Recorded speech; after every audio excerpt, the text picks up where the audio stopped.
I'm about to tell you guys the secret sauce behind my ads ecosystem. This is the reason why most of my clients are able to decrease their ad spend over time while increasing their conversions and increasing their return on ad spend.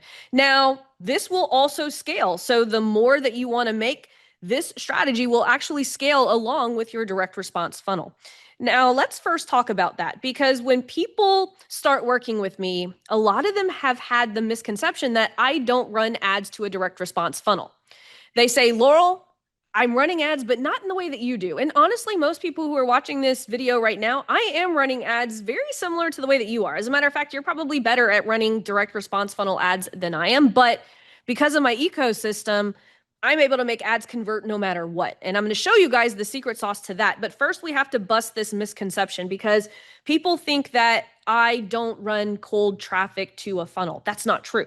So let's actually take a look at this right here because I am explaining this to a Lean on Laurel student as we speak. I have a brand new Lean on Laurel student.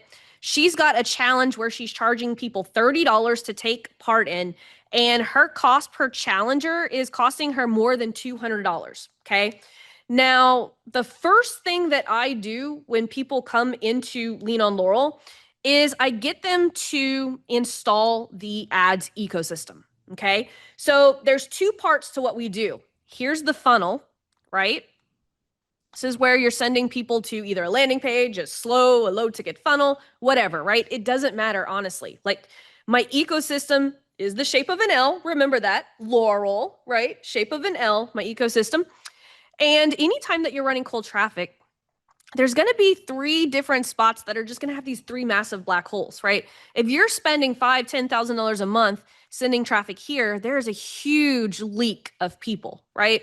And so the very first thing that I do when people come into Lean on Laurel is I'm like, okay, cool. Let's plug that first black hole with content here. Let's plug it here. And then let's plug it here with content, right? I actually call it the conveyor belt. Okay. So what we're going to do is we're going to have content that's going to plug that hole. We're going to have content that's going to plug that hole. And then obviously we're going to have content that's going to plug that hole, right?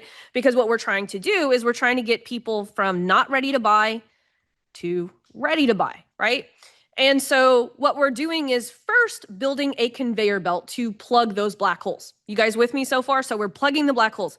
That's the first thing that I want every single student to do is plug those black holes, because if we can't plug those black holes, we're not going to be able to lower this cost over here. So that's the first thing that I do. But then I tell students, once the ecosystem is in place, we let that motherfucker run. Okay. We don't touch it. We don't turn it off for any reason. We let this content run. Now, if you want to know what type of content you need to put on the conveyor belt, just drop a line below this video. I will give you one of the latest workshops that I've done that talks about all of that conveyor belt content. But for right now, I just want you guys to understand that even when someone comes to me inside Lean on Laurel, the very first priority is getting this ecosystem up to stop the leaking of those black holes. Okay. Then what we're going to do is then we are going to lower the cost per purchase for this right here. Okay. Or lower the cost per lead. It doesn't matter. And this works the same way for e-commerce. We're stopping the bleeding first. Okay. Now, here's the magic of the ecosystem, because you're going to get a bunch of quick wins out of this. Okay. Because as soon as you start plugging these black holes and you're sending thousands of people to a landing page or a sales page, you're going to get some quick wins out of that. As a matter of fact, most of the clients who come to me and Lean on Laurel are already spending tens and thousands of dollars. We're able to recoup almost six figures because of stopping the bleeding when it comes to those black holes. Okay. But then sales kind of start to taper off, right? Because Facebook has already cycled through all of that warm traffic. But what we're doing with the conveyor belt is we're building up the warm traffic, because the more warm traffic that you can build, the lower the cost per purchase. I'll explain, okay? My mentor always talks about us building the well, but you still have to walk to the river. So what does that mean? Well, whenever a Lean on Laurel client comes to me, we have to build the well. The well in this case is this conveyor belt. Okay. So the conveyor belt is the well. But here's the thing. While you are building the well, you still have to eat up the costs of bringing in customers here. But don't worry, we're going to go fix this. But just in the analogy that my mentor always gives, when you're building a well, you still have to walk to the river twice. or your family's going to die of thirst. And so you still have to bring in customers while the conveyor belt is being built. But here's the thing. Once this conveyor belt is built, your cost per purchase is naturally going to start going down, but people don't give this enough time. So we have to give this enough time. Like I've been building my conveyor belt for 7 years now. That's why my cost per purchase on my $7 program is so incredibly low. My brand awareness is super high. Purchase costs are super, super low, but most people don't give this time to actually build up. And so that's why we need to build the well, but then we also need to optimize and work on that direct response funnel.